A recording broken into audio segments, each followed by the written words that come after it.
మీతో ఇలా మాట్లాడడానికి ప్రభు చూపిన కృపను బట్టి ప్రభువుని నేను కనపరుస్తున్నాను. ఈ వాగ్దానం ద్వారా ప్రభు మిమ్మల్ని దర్శించునుగాక.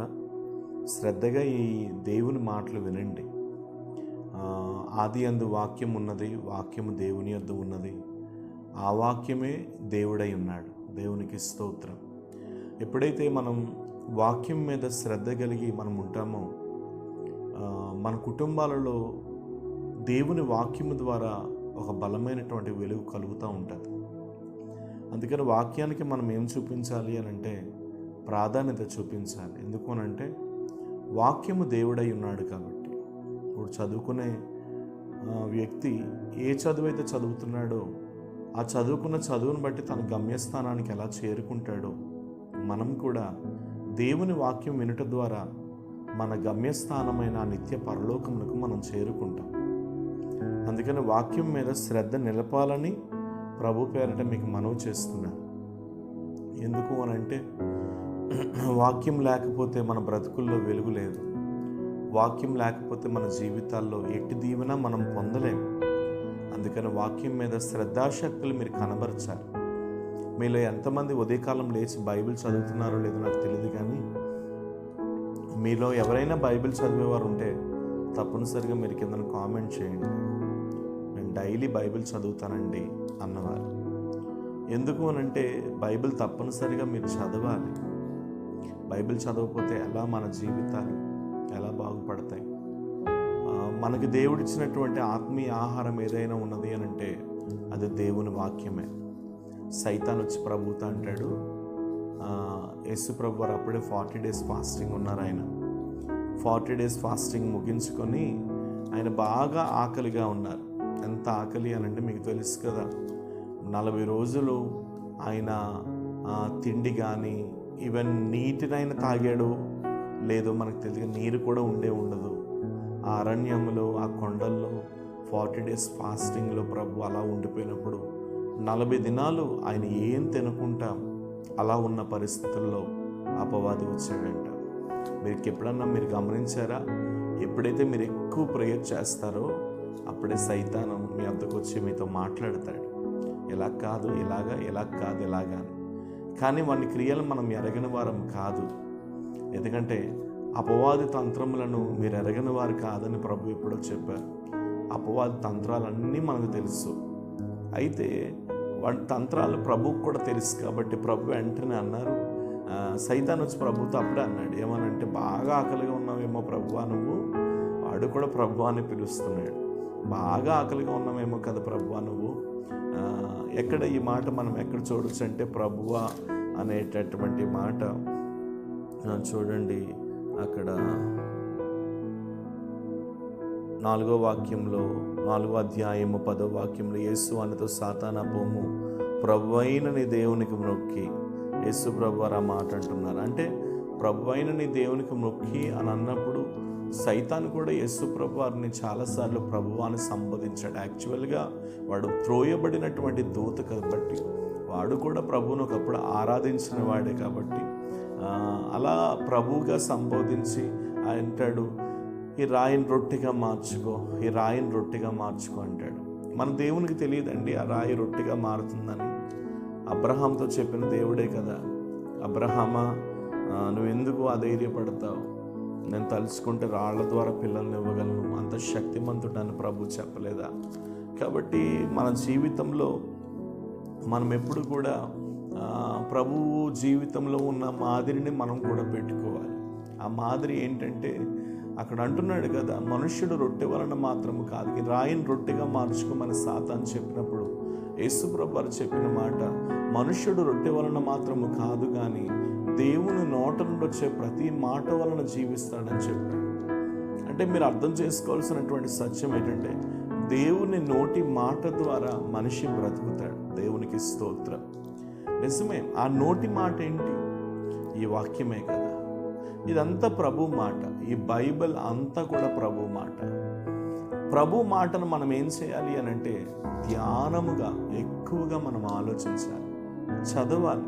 ఎవరైతే ఈ దేవుని మాటను మనుష్యుడు రొట్టె వలన మాత్రము కాదు కానీ దేవుని నోట నుండి వచ్చే మాట వలన జీవిస్తారని ప్రభు ఎప్పుడైతే చెప్పారో ఈ నోటి మాట ఏదైతే ఉందో ఈ మాట ద్వారా మన కుటుంబాలు కట్టబడతాయి.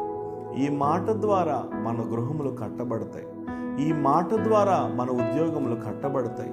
ఈ మాట ద్వారా మన ఆత్మీయ స్థితి కట్టబడుతుంది. ఈ మాట ద్వారా మన పిల్లలు కట్టబడతారు. ఈ మాట ద్వారా మన సేవలు కట్టబడతాయి. ఈ మాట ద్వారా మన మందిరాలు కట్టబడతాయి. ఈ మాట అత్యున్నతమైన మాట. Praise the lord. సో ఎవరు ఈ మాటను వింటారో తప్పనిసరిగా మన జీవితం కీర్తనలు 1వ అధ్యాయంలో ఉంది కదా, అతడు నీటి కాలువల వలె యోరాను నాటబడినదై ఆకు వాడిపోక తన కాలమందు ఫలమిచ్చే చెట్టుగా ఉంటాడు. Thank you Jesus. ఫలించే చెట్టుగా మనం ఉండాలి అని అంటే మీలో అందరికీ నేను ఒక ఛాలెంజింగ్ విసురుతున్నాను యేసు నామములో. నీ లైఫ్ బాలేదని నువ్వు వేదన పడుతున్నావేమో, కానీ ఈవేళ ప్రభు సన్నిధిలో చెప్తున్నాను, నీవే కానీ దేవుని వాక్యమునకు కానీ ప్రాధాన్యత ఇవ్వగలిగితే, నీవే కానీ దేవుని యొక్క వాక్యమును చదవగలిగితే, నీవే కానీ దేవుని మాటలను నీ హృదయంలో పెట్టుకోగలిగితే నీ భవిష్యత్తును నా దేవుడు ఆశీర్వదించబోతున్నాడు. ఎవరు నిన్ను దీవించక్కర్లేదు, ఎవరు నిన్ను పైకి తీసుకురాక్కర్లేదు, మనుషులు ఎవరి సహాయం నీకు అవసరం లేదు. ప్రభు ఒక్కని సహాయం నీకు సరిపోతుంది. అందుకని దేవుని వాక్యమునకు నువ్వు ఇచ్చే ప్రాధాన్యత ఎంత అని ఈ ఉదయకాలం ప్రభు నిన్ను అడుగుతున్నాడు. ఎంత నువ్వు దేవుని వాక్యానికి ఇచ్చే ప్రాధాన్యత. సో ఈవేళ నా ప్రియమైన బిడ్డ, నీవు దేవుని మాటను పట్టుకుంటే ఆకు వాడిపోక నీ కాలంలో నువ్వు ఫలమిచ్చే చెట్టుగా ఉండబోతున్నావు. యోహాను సువార్త 6వ అధ్యాయంలో చక్కని మాట ఉంది. 6వ అధ్యాయం 47లో, విశ్వసించువాడే నిత్య జీవము గలవాడు, జీవాహారము నేనే.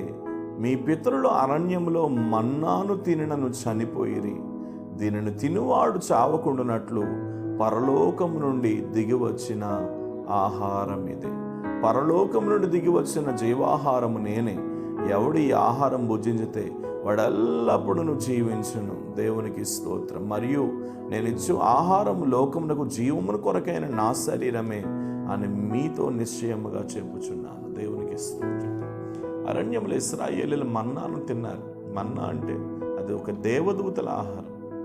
కొత్తిమీర గింజల్లా ఉండి దానిని సమకూర్చుకునేవారు. అది ఓమేరు అంటే 10వ భాగం, 10వ వంతు సమకూర్చుకునేవారు. సమకూర్చుకొని దాన్నే తినేవారు. మరుసటి రోజుకి అది ఉంటే పురుగులు పట్టేసేది. ఎంత కావాలో అంతే సమకూర్చుకొని వారు ఏం చేసేవారంటే ఆ మన్నాను తినేవారు.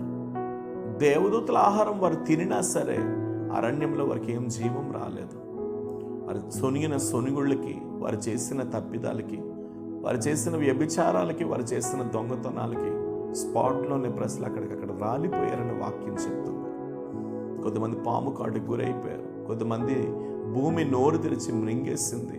మరి కొద్దిమందిని ఇష్టానురకాలుగా అది చాలా ఇబ్బందికి గురి చేసింది. అయితే ఈవేళ ఆ ఆహారం తిని వారు చనిపోయినా సరే మనం ఈరోజు వాక్యాన్ని తింటున్నాం. ఈ వాక్యమే దేవుడై ఉన్నాడు, ప్రభు అయి ఉన్నారు. ఈ వాక్యం మనం తింటున్నాం. ఈ వాక్యం ద్వారా మనము ఏం పొందుకుంటాము అంటే, ఈ జీవాహారం మనం ఎప్పుడైతే తింటామో మనలో పరలోక స్వభావాలు, శారీరక అక్కర్లు తీర్చబడుతూ ఉంటాయి. ఈవేళ ఈ యొక్క మాటలు వింటున్న మీ అందరికీ నేను తెలియచేసేది, దేవుని వాక్యము జీవాహారమై ఉన్నది. ఆ జీవాహారమై ఉన్న వాక్యమును మీరు చదవాలి, తినాలి. అందుకని యెహెజ్కేలు భక్తునితో అంటాడు, సమయం లేదు కానీ ఒక మాట చెప్తాను. యెహెజ్కేలు భక్తునితో అంటాడు, నువ్వు ఈ యొక్క గ్రంథమును తిను అని అంటే, యెహెజ్కేలు నోరు తెరవగా ఆ మాటలన్నీ తను తినగా తేనె వలె రుచిగలదిగా ఉందంట. దేవునికి స్తోత్రం. హల్లెలూయా. అంటే మనల్ని ప్రభు ఎంతో ప్రేమించారు. తప్పనిసరిగా మీరు వాక్యాన్ని ఎక్కువగా ధ్యానించండి, వాక్యాన్ని చదవండి, వాక్యాన్ని ప్రేమించండి. ఈ వాక్యమును ఎప్పుడైతే మీరు ప్రేమిస్తారో మీ బ్రతుకులు ఫలభరితముగా ఉండబోతున్నాయి. ప్రేమ కలిగిన తండ్రి, కృపగలిగిన యేసు ప్రభువా, ఈ మాటలన్నీ బిడ్డల హృదయాల్లోనికి పంపండి. ఏ ఒక్కరు కూడా ఈ మాటలు తండ్రి తప్పిపోకుండా మీరు కాపాడమని ప్రార్థిస్తున్నా. తగిన శక్తిని మీరు మీ బిడ్డలకు అనుగ్రహించమని యేసు నామమున ప్రార్థన అడుగుచున్నాను తండ్రి. ఆమేన్. God bless you.